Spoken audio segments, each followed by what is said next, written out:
미국이 도와줄 것이니 걱정하지 말라는 사람도 있을지 모른다. 그런 사람들은 프랑스의 핵무장 논리를 이해할 필요가 있다. 1960년대 프랑스가 핵무장하려 할 때 미국이 만류하며 말했다. 미국이 해구산으로 도와줄 터인데 왜 스스로 핵무장을 하려느냐고. 프랑스가 되물었다. 만약 소련이 파리를 핵공격하면 미국은 모스크바를 대신 핵공격해 줄 것이냐고. 그럴 경우 소련은 뉴욕을 향해 보복 공격을 가할 수밖에 없을 터인데, 즉 미국은 파리를 위해 진정으로 뉴욕을 희생할 각오가 되어 있느냐고 프랑스가 물은 것이다. 북한의 핵미사일이 로스앤젤레스를 공격할 수 있게 되는 날, 우리는 우리의 핵무장을 만류하는 미국의 다음과 같이 물어야 할 것이다. 미국은 서울을 위해 로스앤젤레스를 희생할 용의가 있는 것이냐고. 미국인들은 이 질문에 대해 그렇다고 거짓말하지는 않을 것이다. 한국, 핵무기 보유 그 자체가 목적이 아니다. 우리는 핵무기 없는 세계, 핵무기 없는 한반도를 강력히 원한다. 그러나 우리나라만이 다른 나라의 핵공갈 앞에서 벌벌 떠는 그런 상황을 감내할 수는 없다. 일본 지진으로 인한 핵발전소 사고 이후 방사능 누출 문제로 전전긍긍하는 한국 국민들 중 50대 이상의 기성세대는 중국이 핵실험할 때마다 방사능 낙진 때문에 쩔쩔맸던 어린 시절을 기억할 것이다. 한국은 세계적인 원자력 기술을 보유한 나라다. 북한은 물론 중국보다 핵발전소 건설 능력이 우수하다. 한국 핵과학자들은 국가가 결단하면 대한민국도 곧 핵을 만들 수 있다고 말한다. 이제 한국은 더 이상 기다릴 수 없는 시점에 도달했다. 우리나라는 미국, 중국 등 북한 핵을 폐기할 수 있는 실질적인 능력을 가진 나라들과 한국 핵무장의 원인 제공자인 북한의 핵 폐기를 위한 실질적인 조치를 즉각 시행하라고 요구해야 한다. 그러지 못할 경우 우리는 마지막 남은 옵션, 즉 핵무장을 결단할 것이라고 선언해야 한다.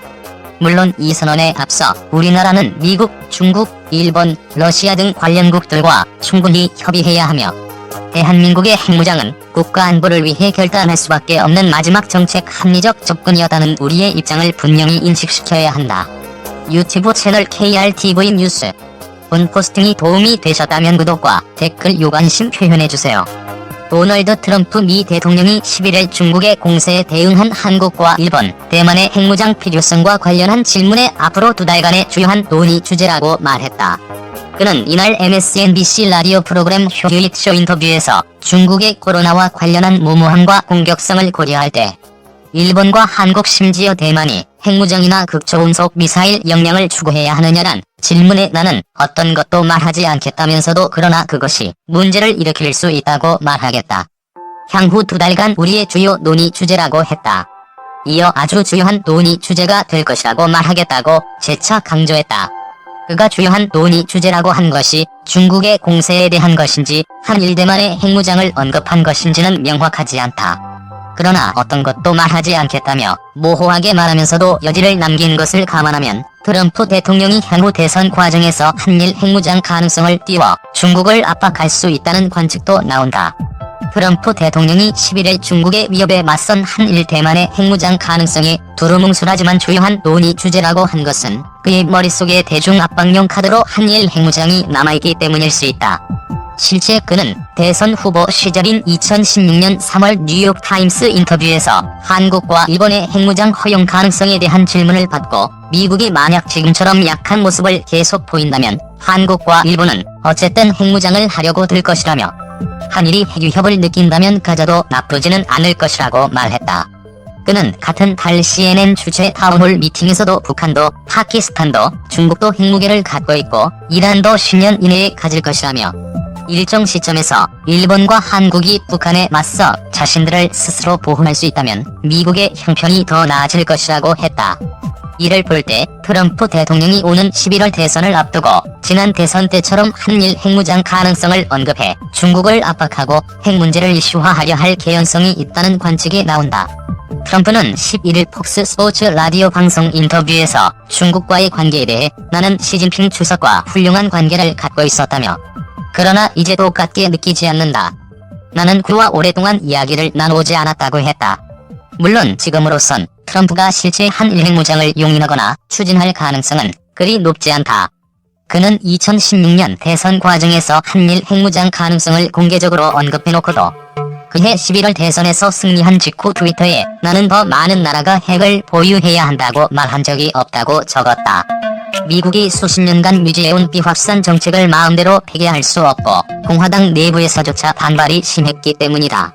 미국은 1991년 주한미군 전술핵 철수 이후 한국의 미봉도와 같은 수준의 핵 억제력을 제공하는 확장 억제 정책을 유지해왔다. 크리스토퍼 포드 미 국무부 국제안보 비확산 담당 차관보 등 트럼프 행정부 관료들도 미국과의 동맹 관계를 고려하면 한일이 핵으로 무장해야 할 필요는 없다고 지속적으로 강조하고 있다. 그러나 예측하기 힘든 트럼프의 스타일을 감안할 때 중국 압박을 위한 한일 핵무장 얘기가 거론될 가능성을 배제할 수 없다. 트럼프가 자신의 재선에 도움이 된다고 판단하면 이를 꺼낼 수 있다는 것이다. 로버트 아이먼 전 미 국무부 비확산 군축 담당 특보는 지난해 9월 워싱턴 일각에서는 대북 압박을 위한 전략적 차원으로 한일 핵무장론 목소리가 나오고 있다며 트럼프라면 동맹의 자체 핵무장을 하라고 할 수 있다고 했다. 한편 트럼프 대통령이 주한미군 철수 위협해 한국의 방위비 분담금 증액을 압박할 것을 미 협상팀에 지시했다고 CNN의 안보 전문 기자가 밝혔다. 짐 슈포 CNN 기자는 11일 출간한 미치광이 이론 트럼프가 세계와 맞붙다란 책에서 군 당국자를 인용해 이같이 전했다.